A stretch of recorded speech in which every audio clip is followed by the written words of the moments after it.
Olá pessoal, essa é a nossa terceira aula da nossa disciplina de inglês instrumental e hoje a gente vai conversar um pouco sobre como usar o dicionário de inglês para ajudar na nossa aprendizagem da língua, certo?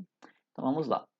Então, a primeira pergunta que vocês podem se fazer é: para que usar o dicionário se tem tradutor?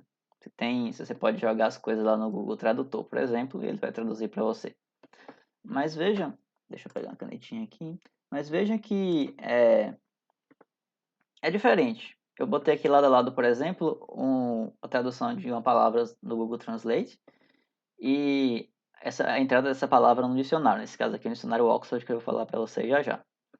Então veja que aqui eles no Google Translate ele geralmente vai dar só uma tradução, ele vai escolher uma tradução que ele acha que é a mais adequada. Dependendo se você colocar só a palavra, ele vai vir várias traduções. Se você colocar uma frase, ele vai traduzir a frase inteira.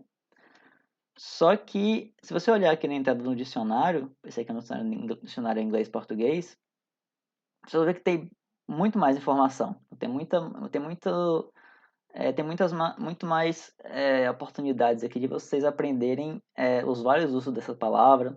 Por exemplo, aqui você vê que aqui ele está dizendo que essa palavra pode ser um verbo, pode ser um substantivo. Tem dicas de pronúncia. Já vou falar mais sobre cada uma dessas coisas. Mas a ideia é que, tipo, uma coisa não substitui a outra. Tipo, você olhando as palavras no dicionário, um bom dicionário de inglês, vai ajudar muito a você entender as várias formas como aquela palavra pode ser utilizada, certo? Então, a primeira coisa que eu queria falar depois desse comentário sobre os tradutores são úteis também. Depois a gente pode falar como usar eles. Mas vamos focar hoje nos dicionários. Existem basicamente dois tipos de dicionários em inglês. Tem os dicionários que são mais conhecidos, que são dicionários inglês-português, português-inglês, que eles pegam a palavra, nesse caso na parte inglês-português, geralmente é aquele dicionário que tem duas partes. Ele pega uma palavra em inglês e ele explica o significado dessa palavra, dá uma tradução para essa palavra e explica mais ou menos o significado usando o português. Esses dicionários são bons para quem está começando. Se você está nos níveis básico, intermediário 1, essa coisa de básico 1 e 2, que geralmente os níveis de inglês são divididos em 4, não em 6, desculpa. Tem o básico 1 e 2, intermediário 1 e 2 e avançado 1 e 2.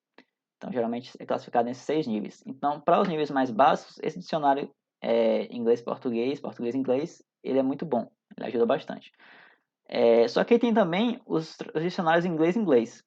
Esses dicionários, eles explicam o significado de uma palavra em inglês, também usando o inglês. Então, ele vai dar uma explicação usando palavras mais simples, mas está tudo em inglês.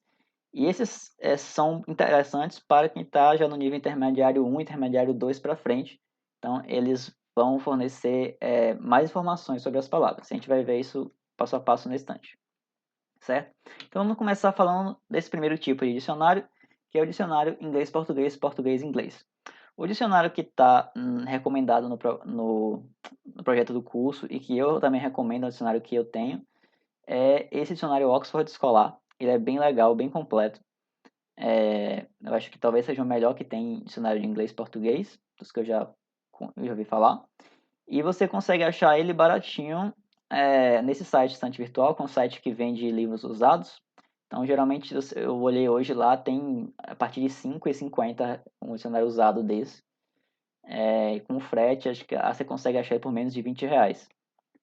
Então, se vocês tiverem interesse de comprar e tiverem disponibilidade de gastar esse dinheiro com um dicionário desse, vale muito a pena para quem está começando.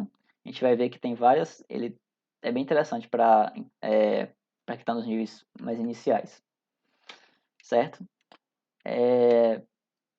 Então vamos lá ver o que a gente pode extrair de um dicionário desse. Todos esses prints que eu vou colocar aqui são desse dicionário Oxford. Depois eu vou falar também de opções gratuitas que tem na internet, que também pode ser uma outra opção para vocês.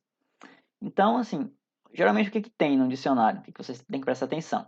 Vai ter aqui, para cada entrada de palavra, ele vai ter aqui geralmente uma representação fonética da palavra. Lá no fim da aula eu vou falar um pouco sobre essas letrinhas aqui, mas isso aqui são dicas de como pronunciar a palavra. Isso aqui pode ajudar muito na hora de vocês entenderem a pronúncia e tal.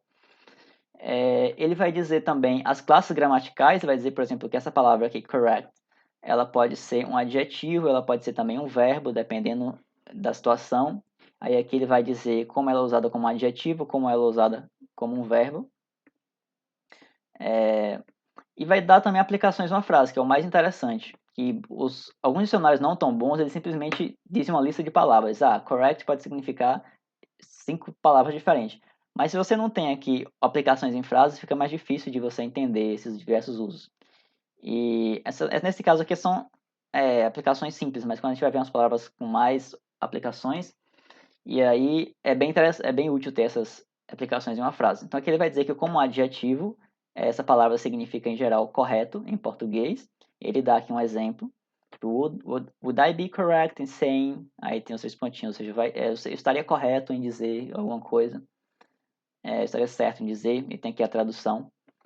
E então é bem interessante para entender o uso das palavras no contexto. E aqui vai dizer também que como verbo ela pode significar corrigir, quando ela é usada como verbo, certo?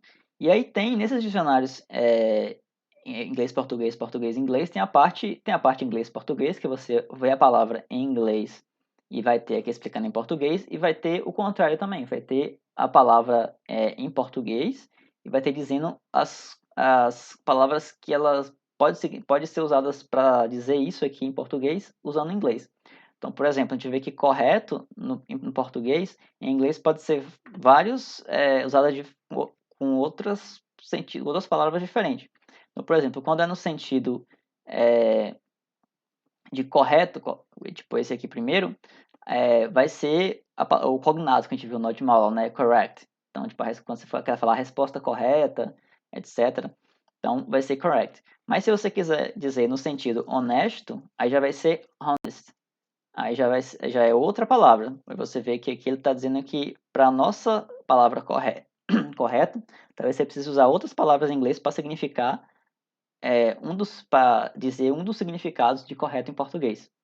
E aqui ainda vai ter uma terceira opção quando você quer dizer que uma pessoa é correta no sentido de justo, aí você vai usar fair. Tipo, você quer dizer, por exemplo, que o técnico foi justo com os jogadores. Você vai usar fair, que é como está mostrando aqui. Então, você vê que sempre vai ter as duas direções, né? Inglês, português, inglês. Isso é bem útil para você ir vendo como é que como é essa correspondência entre as palavras do português e as palavras em inglês, certo?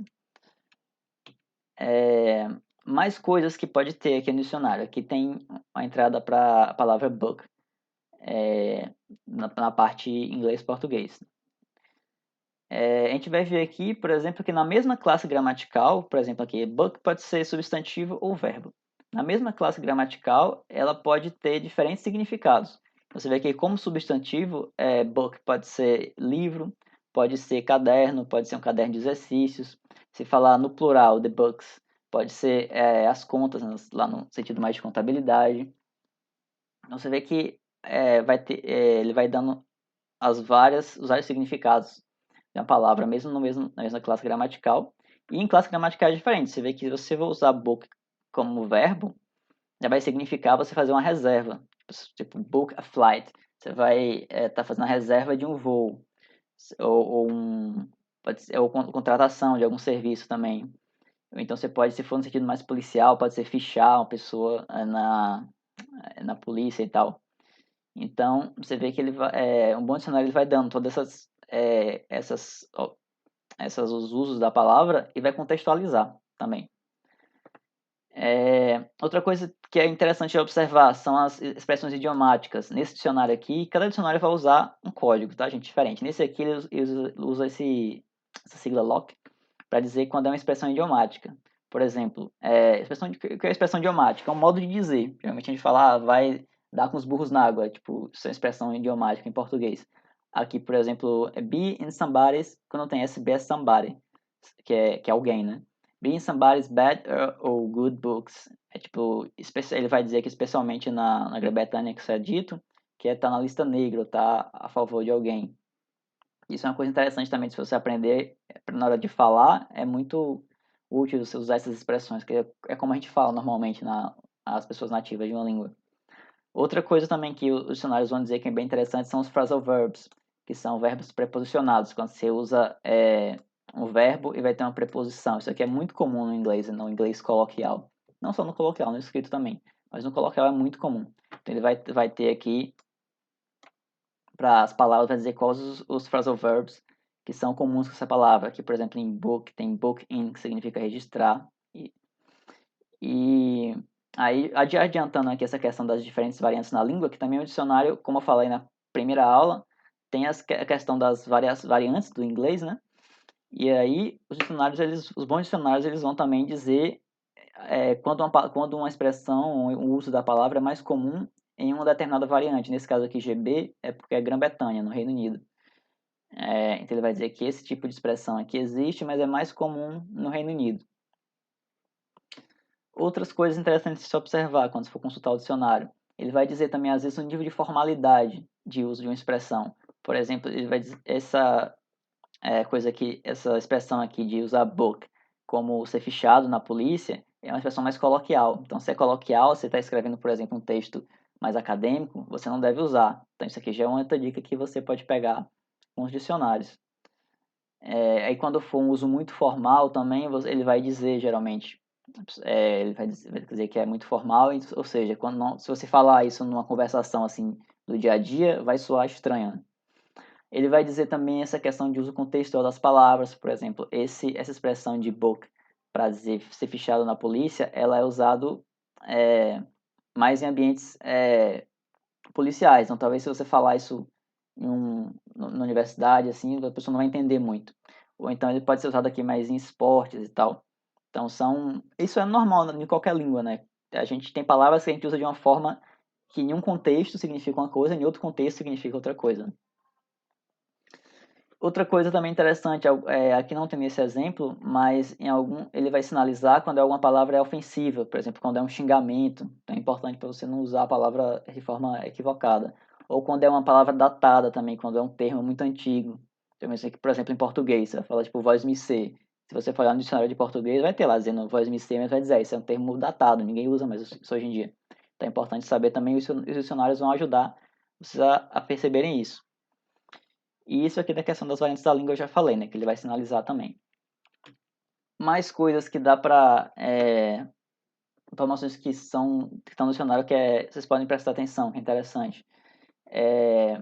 O uso de comparativos, os de adjetivos na forma comparativa e na forma superlativa. Por exemplo, aqui, dessa palavra light, que significa, em geral, luz, mas pode significar também outras coisas.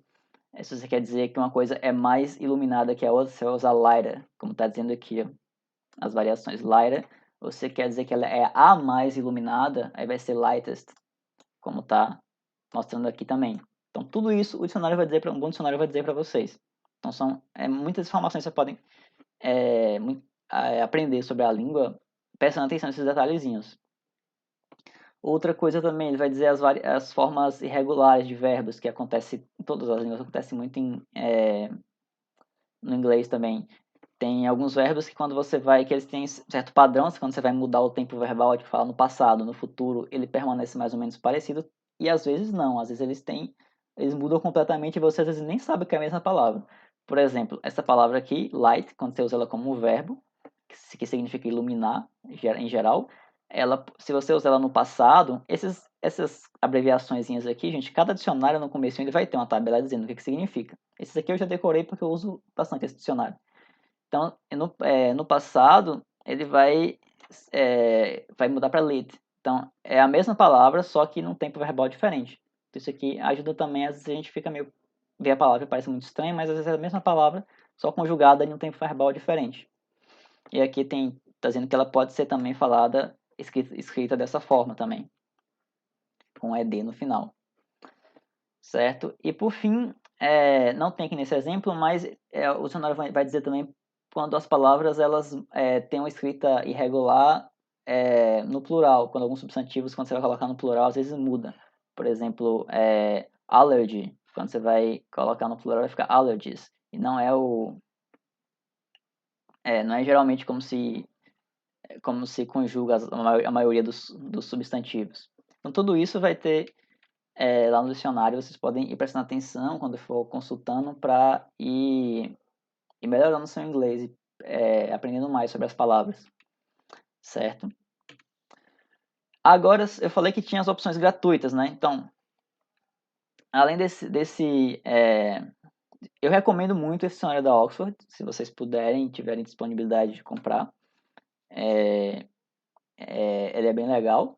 Mas aí, para quem não puder comprar, tem também algumas opções gratuitas na internet. Por exemplo, esse dicionário da Cambridge é o que eu achei mais interessante dos que eu consultei hoje aqui para ver quais os que tinham. Eu deixei o link aqui, eu vou postar o slide, vocês não podem pegar o link no slide depois. Tem esse outro aqui, que ele é brasileiro. Eu acho que ele não é tão bom quanto esse, mas assim, às vezes é sempre bom você olhar em dois assim, às vezes um vai ter informações adicionais. Vou abrir, por exemplo, esse aqui. Não, vai ter um print aqui, nem precisa abrir. Agora sim, eu quero que vocês vejam a diferença de um bom dicionário para um dicionário não tão bom. Esse aqui é, como a gente viu, a entrada da palavra light no dicionário Oxford. Ele tem um monte de coisa aqui dizendo. No Cambridge, esse aqui é aquele primeiro que eu disse que eu recomendo, que está disponível gratuito na internet. Ele é legal também. Ele tem até umas coisinhas aqui. Eu lembro que eu falei dos níveis de inglês? Os níveis de inglês, ele geralmente vai de A1 até C2. Então, ele diz aqui que o uso dessa palavra é um uso quando está mais perto do A, porque é mais comum. Depois eu posso passar essa tabelinha para vocês. Mas, por exemplo, essa aqui é o uso mais comum. É o uso que, tipo, geralmente quando você está no nível intermédio básico 2, você já deveria saber. E aí ele tem algumas coisinhas. Nos dicionários online é legal também que tem um som da pronúncia. Se você clicar, assim, entrar no site e clicar aqui nesse íconezinho, vai ter o som também. Mas você vê que já não tem tanta coisa quanto aqui. Esse aqui é bem bom. Esse dicionário da Cambridge ele é bem legal. Mas o Oxford eu acho ainda mais bem explicado. E aqui, esse aqui da Cambridge, ele também, a maioria das coisas está em inglês. Então, tipo, ele vai dar uma explicação da palavra aqui também em inglês, tá vendo? Ele vai dar uma tradução, mas ele não vai traduzir as frases, por exemplo, igual tem aqui. Já esse aqui não é tão bom porque você vê, a entrada para a palavra vai ter simplesmente uma lista de traduções possíveis. E não está dizendo quando é que usa cada tradução. Então, não tem exemplos de frase nem nada. Então, você vê que esse aqui já é o tipo de dicionário que já não vai ajudar tanto, porque beleza, você vê lá no texto a palavra e aí tem aqui uma lista de 5 possibilidades. Aí é mais difícil você tentar e descobrir o que é que significa, qual dessas 5 aqui se aplica ao contexto lá que você está. Então, isso é a diferença de você usar um bom dicionário e um dicionário não tão bom. Certo? Então, foi isso sobre os dicionários de português, inglês, inglês, português. Agora sobre os dicionários inglês-inglês, que são outra opção que como eu falei, eu recomendo para quem está no nível intermediário adiante. Esses têm muitas opções excelentes, tem vários. Esses aqui são alguns dos 3 mais famosos, tem o da Oxford. E aí é bom vocês procurarem quando tem esses assim, tipo Advanced Learners, significa que é estudantes avançados. Porque geralmente tem um dicionário normal e tem um dicionário para aprendizes. Que esses para aprendizes eles têm mais detalhes, são mais mastigadinhos. Às vezes se usa uma linguagem mais simples para explicar as palavras, então eles são melhores para a gente que está aprendendo. E aí tem esses 3 aqui, qualquer um desses é ótimo. E a boa notícia é que a maioria deles está disponível de graça na internet. Então você tem acesso aos melhores dicionários inglês na internet gratuitamente. E eu deixei aqui os links também, que vocês vão poder pegar depois no PDF lá do slide. E aí eu vou mostrar aqui por exemplo, é um printzinho do site do Oxford. Eu vou abrir ele aqui rapidinho, só para vocês verem. Então, vê. Aí aqui, ele é todo em inglês, naturalmente, né? Mas vai ter também aqui as pronúncias, vai ter até coisas adicionais, que você clica em algumas coisinhas, ele vai dizer expressões idiomáticas e tal. Aí ele vai ter os vários significados, tem um monte de frases de exemplo, tá vendo? Aí aqui vai ter lista de sinônimos, explicando cada sinônimo, quando é que se usa, quando é que não usa. É bem legal. Isso aqui, para quem está no nível intermediário, é bem legal. Tem esse negócio que eu vou falar daqui a pouco, collocations. E aí, tem muita coisa aqui que dá para explorar. Mas vamos lá. Qualquer um desses aqui é ótimo. Eu uso mais o Oxford por uma questão de costume mesmo, já usei ele há muito tempo. Inclusive, eu tenho ele aqui, o de papel. Ops. Você vê que ele é bem grande. Por isso que é um dicionário melhor para quem está já no estágio mais avançado. Se comparar com o outro, ele é bem mais fininho, o dicionário, aquele inglês-português, né? Mas aí, tipo, eu nem recomendo vocês comprarem um dicionário de papel. Vocês podem comprar se quiserem, mas assim, hoje em dia mesmo eu uso mais o online porque é muito mais prático, você acha? Porque esse dicionário aqui é bem grande, bem pesado, às vezes não é muito prático. Mas então vamos lá.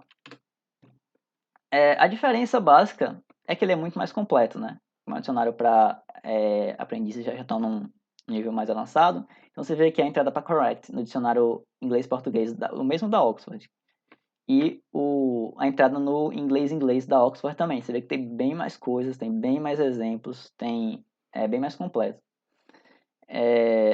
E aí, tipo, por mais que ele esteja todo em inglês, vocês também não se assustem, porque, assim, eles usam palavras mais simples para explicar uma palavra mais complexa. Então, como esse dicionário é um dicionário esse Oxford que eu falei, ele é para aprendizes, então, às vezes, eles usam as palavras mais simples para explicar. Então, dá para entender. Se você estiver no nível de intermediário, você consegue usar.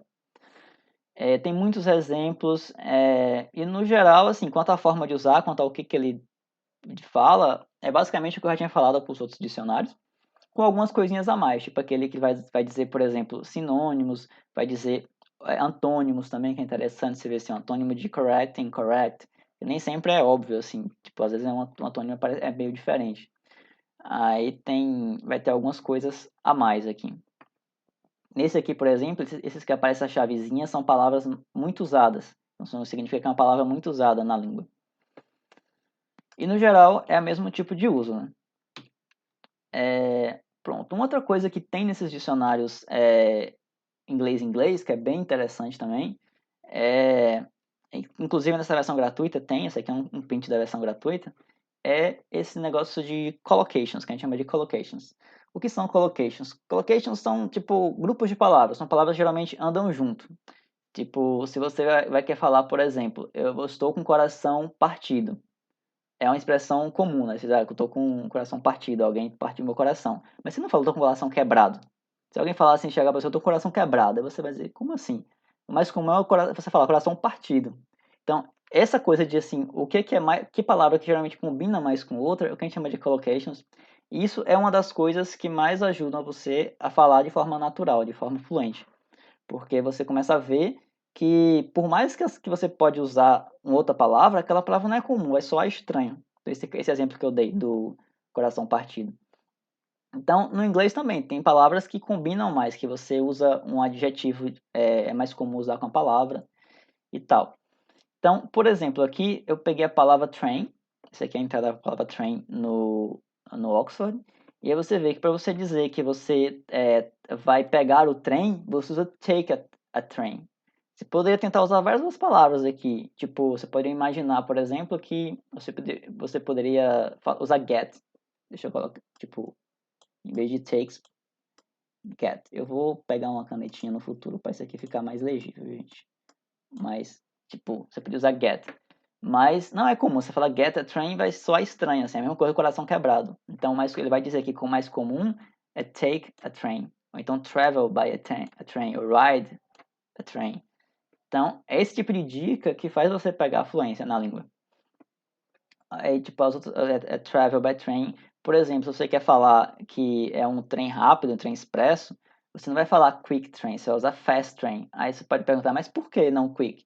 Não tem porquê, gente. A língua não tem explicação. Simplesmente a gente usa assim, mesma coisa do coração partido, do coração quebrado. Não tem explicação, é simplesmente porque a gente fala assim, e essa é a forma que os falantes nativos falam normalmente e que soa mais natural. Então, esse estudo das collocations é interessante para pegar essa forma mais natural de falar e esses dicionários inglês eles vão ajudar bastante com isso. Outro exemplo aqui, você não fala in the train, você fala on the train, quando você está falando que você está dentro do trem, certo? E para finalizar, uma dica geral aqui sobre o uso de dicionário, que às vezes você vê lá, novamente aqui que é o exemplo de Light no dicionário inglês-português. Às vezes você vê lá e tem, sei lá, 10 significados da palavra. E como é que você vai saber qual significa? Aí você está com uma frase lá, lê uma frase, não entendeu, quer saber o que a palavra significa e tem 10 significados que podem ser. E como é que você vai saber qual é o significado que se aplica naquele caso? sempre é pelo contexto. As palavras, elas existem na língua, elas são usadas na língua em contexto. Então, se você usa uma palavra num contexto, ela tem um significado. Se você usa em outro contexto, ela tem outro significado. Então, sempre você vai saber o significado adequado de acordo com o contexto. Então, por exemplo, aqui, alguns exemplos. Se eu falo, in the light of the new facts, I will change my opinion about this topic. Estou dizendo que... aí você, pronto, antes de eu traduzir. Aí você vai ver aqui, beleza, light. Mas light é luz. Aí você vai falar sobre a luz, fatos. Aí como é que você vai saber? Aí você vai procurar aqui. Aqui vai ter, tipo, às vezes algumas dessas expressões são muito comuns. Você vai ver que tem aqui, ó, in the light of something. Quando tem STH é something. A palavra que significa, tipo, alguma coisa. Eu falei aqui, in the light of the new facts. The new facts é o substantivo, esqueci o nome agora. É o something, é a coisa, né? Então eu tô falando aqui sobre a luz dos novos fatos. Aí eu sei, então o significado não é luz no sentido luz mesmo, uma lâmpada, uma coisa assim. É luz no sentido de sobre a luz dos fatos. No português dá para traduzir literalmente, mas às vezes não dá. E isso quer dizer que considerando algo, então considerando os novos fatos, eu vou mudar minha opinião sobre esse tópico, sobre esse assunto. Outro exemplo, se você fala, my bag is lighter than yours. Aí, tipo, bag é mala. Aí, tipo, a mala, luz, como assim? Aí você vai ver aqui que existe um uso que significa leve. Aí você vê, acho que faz sentido leve, por quê? Porque isso aqui é uma mala. As malas geralmente são leves ou pesadas. Então, ele falou, tem até um exemplo aqui de quilo, tá vendo? Então, você vê, nesse caso aqui, light significa leve, não significa luz. E aí sim você vai descobrindo o significado das palavras, pelo contexto, não tem outro jeito. Um último exemplo, alguém fala, pay attention to the traffic light. Aí você vê aqui, pronto, traffic light. Aí você vai olhar aqui, você vai ver que vai ter ele dizendo aqui, ó, traffic light, semáforo. Você vê, aí tipo, pay attention é prestar atenção. Você vê aqui, attention. Você vai ver, tipo, talvez isso aqui tá num contexto lá, tipo, de alguém tá dirigindo. Você vai, então isso aqui, traffic light, vai ser o semáforo. Então é assim que a gente vai usando o dicionário para entender o contexto das palavras. Ok? Para finalizar a aula de hoje, eu vou falar um pouquinho sobre aqueles símbolos fonéticos que aparecem no dicionário. Então, geralmente sempre vai ter aqui um símbolo fonético. Isso aqui é um vocabulário que existe para representar a pronúncia das palavras. Por mais que nos dicionários online vocês vão ter a opção de dar play no som da palavra, ver um nativo falando a palavra, geralmente vai ter aqui tanto a pronúncia americana quanto a britânica, ainda assim, às vezes é mais fácil olhando essas letrinhas.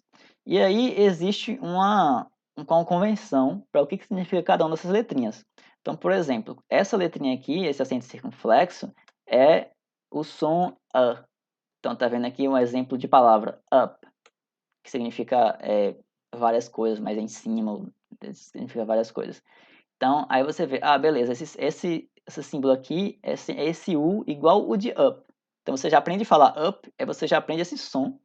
E aí você, quando vê que uma outra palavra que também tem esse símbolo, você pode usar esse conhecimento para entender como é que é a pronúncia da palavra. Isso para ajudar junto com você escutar a pronúncia, né? Mas, por exemplo, quando eu comecei a estudar inglês, eu estudava muito, a internet não era tão acessível assim, ninguém não tinha smartphone, pra vocês terem ideia. Smartphone não, quando eu estava na faculdade não tinha smartphone ainda, estava bem no comecinho. E aí não tinha como eu ficar o tempo todo no computador, mas eu estava estudando na biblioteca, e aí eu queria ver a questão do inglês para ver a pronúncia, eu usei muito essa coisa dessas letrinhas aqui para aprender a pronúncia das palavras. E aí então, eu deixei esse link aqui no slide, que vocês podem pegar depois, que tem um guia do como é que vocês vão interpretar essas letrinhas, está em português, inclusive, se vocês quiserem aprender isso, certo? Uma outra coisa interessante que vocês devem observar aqui nessa anotação é que geralmente vai ter um apóstrofo. Você está vendo esse símbolozinho aqui? É um apóstrofo, isso significa a sílaba tônica da palavra, que em inglês às vezes muda. Então, por exemplo, aqui está dizendo que primeiro você vai falar esses dois fonemas, aí depois você fala o resto. Então, a pronúncia correta aqui acabou usando a minha palavra. A pronúncia correta é correct. Você às vezes fala correct. Então, eu dou a ênfase nessa última parte. Tipo, não é correct. Se fosse correct, aí ia estar o apóstrofe aqui.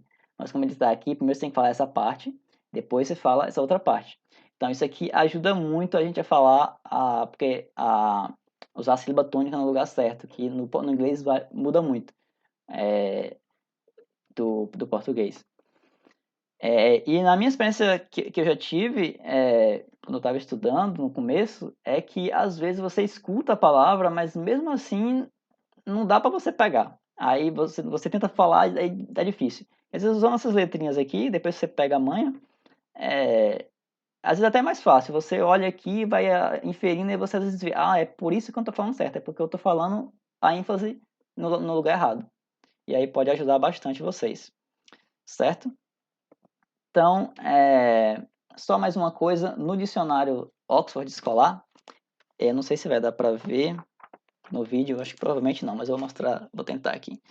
Se vocês verem aqui no rodapézinho dele, tem uma linhazinha com exemplos dessas palavras. Então vai ter tipo, tipo meio que como se fosse uma tabelinha dessa aqui, ao longo do dicionário, que você pode ir usando para ir pegando essas pronúncias, se vocês quiserem usar esse método, né? Então, pessoal, era isso que a gente tinha para conversar hoje.